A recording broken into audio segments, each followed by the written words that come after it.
हम आपको पंचकुला से सीधी तस्वीरें दिखा रहे हैं।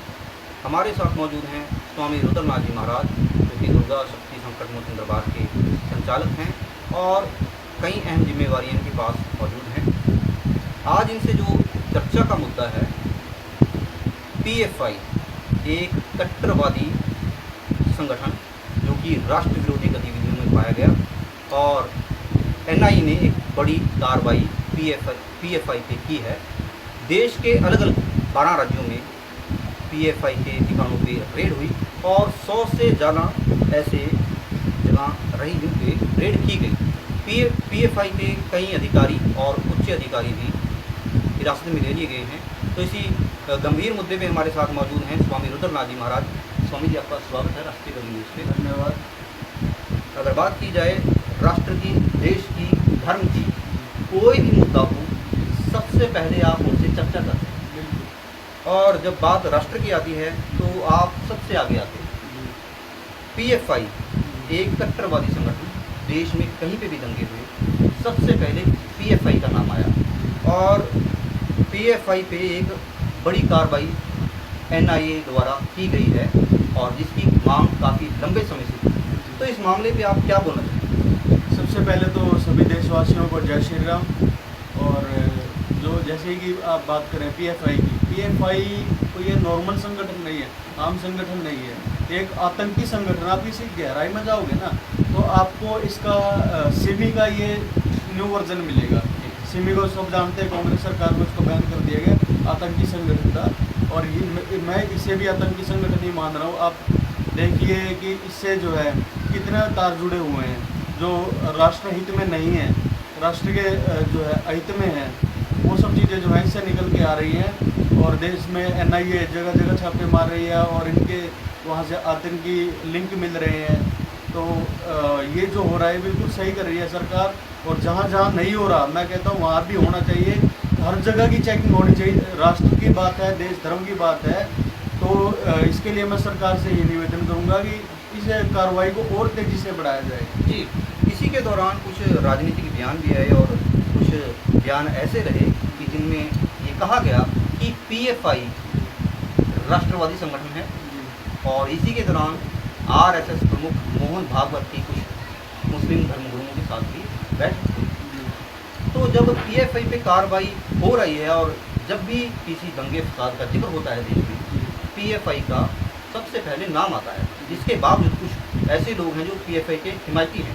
इनके बारे में कुछ आप बोलना चाहते हैं? देखिए, मैं सिर्फ इतना कहूँगा कि हिंदू धर्म के विरुद्ध, सनातन धर्म के विरुद्ध जो साजिश चल रही है केवल देश में नहीं है, ये अंतर्राष्ट्रीय स्तर पे साजिश चल रही है। अब पाकिस्तान में देख लीजिए, हिंदू मंदिरों का जो है उनके साथ छेड़छाड़ हो रही है, वो तोड़ा जा रहा है। बांग्लादेश में, श्रीलंका में हिंदुओं का सरेआम जो है नरसंहार हो रहा है।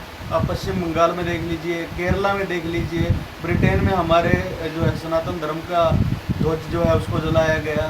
तो ये अंतर्राष्ट्रीय स्तर पर जो है हमारे धर्म के विरुद्ध साजिश हो रही है और हमें समझना होगा और एक मंच पर आना होगा। और उसके बाद जो है ये हमारी जो एकता की शक्ति है उसके द्वारा हम इस चीज़ को रोक सकते हैं। जी, समय समय पे मांग होती रही है कि पीएफआई को बैन करना चाहिए, लेकिन फिलहाल बयानबाजी होती रही, किसी तरह की कोई कार्रवाई नहीं मिली। अब कुछ कार्रवाई देखने को मिली है, जिस तरह की कार्रवाई एनआईए ने की है पीएफआई पे, तो केंद्र सरकार से कुछ आप मांग करेंगे? देखिए, केंद्र सरकार से तो मैं ये मांग करूँगा कि पीएफआई हो या कोई भी अन्य संगठन हो जो राष्ट्र के हित में नहीं है ना, उसे बैन कर दिया जाए। अब आप खुद ही देख लीजिए, जैसे मैंने कहा कि हिंदू धर्म के विरुद्ध अंतर्राष्ट्रीय स्तर पे साजिश चल रही है। कारण मेरी खुद की वीडियोज आपने देखी हैं, उनकी ऑडियो बैन कर दी गई है कई देशों में उनकी वीडियो बैन कर दी गई है। ठीक है, सनातन धर्म आदिकाल से है। ठीक है, तो सनातन धर्म के विरुद्ध जो है ये स्वार्थी तत्व लगा लीजिए, आप स्वार्थी तत्व लगा लीजिए, इनका स्वार्थ सिद्ध नहीं हो पा रहा है। जी, पहले इनका स्वार्थ सिद्ध होता था, हिंदू जागृत नहीं था। अब हिंदू एक हो रहा है, हिंदू जाग रहा है, अपने धर्म को जो है देख रहा है कि और उससे क्या क्या छेड़छाड़ हुई है, अपने हक की मांग कर रहा है। तो इसमें क्या गलत है? जी, अगर बात सनातन धर्म की जाए, आप सनातन धर्म के प्रचारक हो, ये जो अंतर्राष्ट्रीय साजिश का आपने जिक्र किया है, तो सरकार को भी इस पर कोई ठोस कदम उठाने की जरूरत है?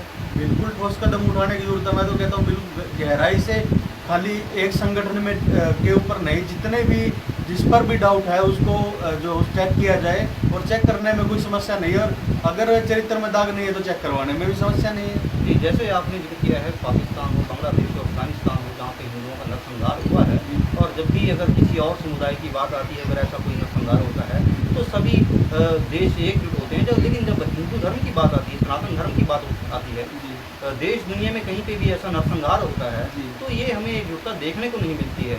तो इस पे आप जो हिंदू समाज है, सनातन धर्म है, क्या आप इस पे कुछ बोलना चाहेंगे? मैं सिर्फ अपने हिंदू भाई बहनों को यही कहना चाहूँगा, अपने देशवासियों को यही कहना चाहूँगा, सनातन धर्मियों को, कि आप अपने धर्म को पहचानिए। हम कितने जो है हमारा धर्म कितना विशाल है, कितना महान है। हमारे धर्म में कितने धर्म गुरुओं ने क्या क्या त्याग किए इस धर्म को बचाने के लिए, और अगर आज हम नहीं जाग रहे हैं तो कल वो दिन दूर नहीं है कि हिंदू टेंटों में रहने को मजबूर हो जाएगा। जी, जैसे पीएफआई का हमने जिक्र किया है, पीएफआई पे एक बड़ी कार्रवाई हुई है और लंबे समय से इसकी मांग थी।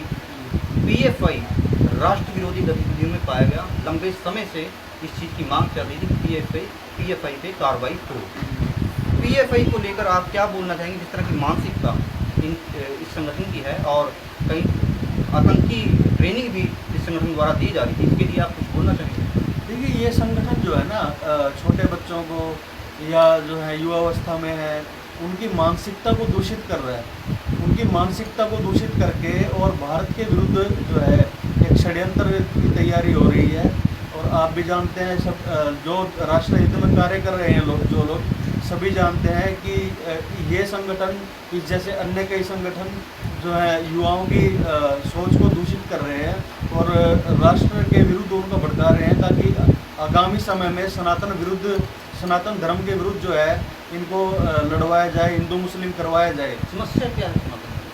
समस्या ये है कि एकमात्र यही ऐसा धर्म है, ऐसा ही विशाल धर्म है। आज तक बहुत आदिकाल से लोगों ने इसको मिटाने की, हटाने की कोशिश की, पर ये नहीं हट पाया। जी, ठीक है, और इसकी वजह से उनका स्वार्थ सिद्ध नहीं होता। जी, समस्या ये है। जी, धन्यवाद स्वामी जी, आपने समय दिया। तो जिस समय हमारे साथ मौजूद थे स्वामी रुद्रनाथ जी महाराज, जो कि दुर्गा शक्ति संकट मोचन दरबार के संचालक हैं। आज देश के एक गंभीर मुद्दे पे इन्होंने हमसे चर्चा की, पीएफआई का जब जिक्र आता है तो जब भी कहीं पे देश में दंगा फसाद हो तो सबसे पहले पीएफआई का नाम लिया जाता है। राष्ट्र विरोधी गतिविधियों में पीएफआई का जिक्र आता है और लंबे समय के बाद पीएफआई पे एनआईए द्वारा बड़ी कार्रवाई हुई है और देश में ये मांग लगातार जारी है कि पीएफआई पे बैन लगना चाहिए। फिलहाल ये सरकार देखेगी कि सरकार को आगे क्या करना है। अभी के लिए इतना ही। बने रहें राष्ट्रीय कदम न्यूज़ के साथ, हर कदम राष्ट्र